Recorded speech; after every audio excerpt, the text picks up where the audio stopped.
Wayanad youth കോൺഗ്രസിൽ കൂട്ട നടപടി. മണ്ഡലം പ്രസിഡന്റുമാർക്കും നിയോജക മണ്ഡലം പ്രസിഡന്റുമാർക്കും സസ്പെൻഷൻ.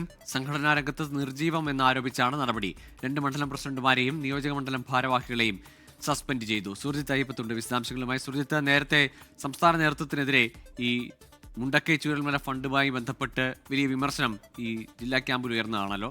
ആ വിമർശനം ഉന്നയിച്ചവരെ ഉൾപ്പെടെയാണോ ഈ നടപടിക്ക് വിധേയമായിരിക്കുന്നത് ഇപ്പോൾ? തീർച്ചയായും ഇപ്പോൾ നിലവിൽ 2 മണ്ഡലം പ്രസിഡന്റുമാർ, 14 നിയോജക മണ്ഡലം ഭാരവാഹികൾ, ഇവർക്കെതിരെയാണ് ഇപ്പോൾ നടപടി എടുത്തിരിക്കുന്നത്. ഇതുമായി ബന്ധപ്പെട്ട് യൂത്ത് കോൺഗ്രസിലെ ജനറൽ സെക്രട്ടറിയായ ജോമോൻ ജോസ് പുറത്തിറക്കിയ ഒരു കുറിപ്പാണ് നമുക്ക് ലഭിച്ചിരിക്കുന്നത്. അതിൽ മണ്ഡലം പ്രസിഡന്റുമാർ അഞ്ചുകുന്ന് മണ്ഡലം പ്രസിഡന്റായിട്ടുള്ള സുഹൈൽ പി കെ, തൃശ്ശിലേരി മണ്ഡലം പ്രസിഡന്റായിട്ടുള്ള ഹുസൈൻ ബാവലി എന്നിവർ അടക്കമുള്ളവരെയാണ് സംഘടനാ രംഗത്ത് സജീവമല്ലാത്ത ഭാരവാഹികൾ എന്ന് പറഞ്ഞുകൊണ്ടാണ് ഇപ്പോൾ നടപടി എടുത്തിരിക്കുന്നത്. എന്തായാലും ഇതുമായി ബന്ധപ്പെട്ട് ചില ആക്ഷേപങ്ങൾ ഉയരുന്നുണ്ട്. അതായത് VS അച്യുതാനന്ദൻ മരിച്ച ആ ദിവസമാണ് ഇവിടെ രാഹുൽ മാങ്കൂട്ടത്തിൽ പങ്കെടുത്ത നേതൃ ക്യാമ്പ് നടന്നത്. മീനങ്ങാടി കമ്മ്യൂണിറ്റി ഹാളിലാണ് നേതൃ ക്യാമ്പ് നടന്നത്. ഈ നേതൃ ക്യാമ്പിൽ വലിയ രീതിയിലുള്ള തർക്കം ഉണ്ടാകുന്ന നിലയിലേക്ക് കാര്യങ്ങൾ മാറി.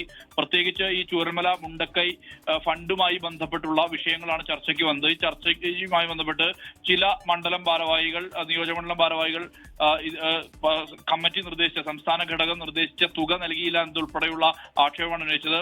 മണ്ഡലം കമ്മിറ്റി പിരിച്ചുവിടുമെന്നുൾപ്പെടെയുള്ള ഭീഷണി മുഴക്കുന്ന സ്ഥിതി ഉണ്ടായി എന്നാണ് പറയുന്നത്. ഇതേ തുടർന്ന് വലിയ തർക്കം ഉണ്ടായി. നിയോജകമണ്ഡലം ഭാരവാഹികളും രാഹുൽ മാങ്കൂട്ടത്തിലും തമ്മിൽ വലിയ വാക്കേറ്റത്തിലേക്ക് വഴിമാറുന്ന ഒരു സ്ഥിതിയാണ് ഉണ്ടായത്. അബിൻ വർക്കി അടക്കമുള്ള നേതാക്കൾ ഈ യോഗത്തിൽ പങ്കെടുത്തിരുന്നു. ഇതിൽ ചില ഈ തർക്കങ്ങൾ കൃത്യമാണ് എന്നുള്ള രീതിയിൽ തെളിവാകുന്ന വിധത്തിലുള്ള ചില വാട്സപ്പ് സന്ദേശങ്ങൾ പുറത്തു വന്നിരുന്നു. അത് മാനന്തവാടി നിയോജക മണ്ഡലം കമ്മിറ്റിയുടെ ഔദ്യോഗിക വാട്സപ്പ് ഗ്രൂപ്പിലെ വിവരങ്ങളാണ് ചോർന്നത്. അതിൽ ഇദ്ദേഹത്തിനെതിരെ, അതായത് രാഹുൽ മാങ്കൂട്ടത്തിനെതിരെ പരസ്യമായ രീതിയിലുള്ള വിമർശനം ഉന്നയിക്കുന്ന തരത്തിൽ ഒരു പ്രതികരണം നടത്തിയ നേതാവായിട്ടുള്ള റോബിൻ ഇലവുങ്കൽ അടക്കമുള്ളവരെ നടപടിയെടുത്ത നേതാക്കളിൽ ഉൾപ്പെടുന്നുണ്ട്. കാരണം അദ്ദേഹം സജീവ രീതിയിൽ സംഘടനാ രംഗത്ത് ഇടപെടുന്ന ആളാണെന്ന് ആണ് പറയുന്നത്. ഈ രാഹുൽ മാങ്കൂട്ടത്തിനെതിരെ വിമർശനം ഉന്നയിച്ചത് അത് ചോർന്ന പശ്ചാത്തലത്തിലാണ് ഇത്തരത്തിൽ ഒരു നടപടി അദ്ദേഹത്തിനെതിരെ ഉണ്ടായതെന്നാണ് പറയുന്നത്. ഇതിൽ പലരും സജീവമായി സംഘടനാ പ്രവർത്തനം നടത്തുന്നവരാണ് എന്നും പറയുന്നുണ്ട്. എന്തായാലും ഇതുമായി ബന്ധപ്പെട്ട് വലിയ രീതിയിലുള്ള ഒരു കൂട്ട നടപടിയാണ് ഇപ്പോൾ യൂത്ത് കോൺഗ്രസിൽ വയനാട്ടിൽ ഉണ്ടായിരിക്കുന്നത്. ശരി, സുർജിത്ത് അയ്യപ്പത്താണ് വിശദാംശങ്ങൾ നൽകിയത്.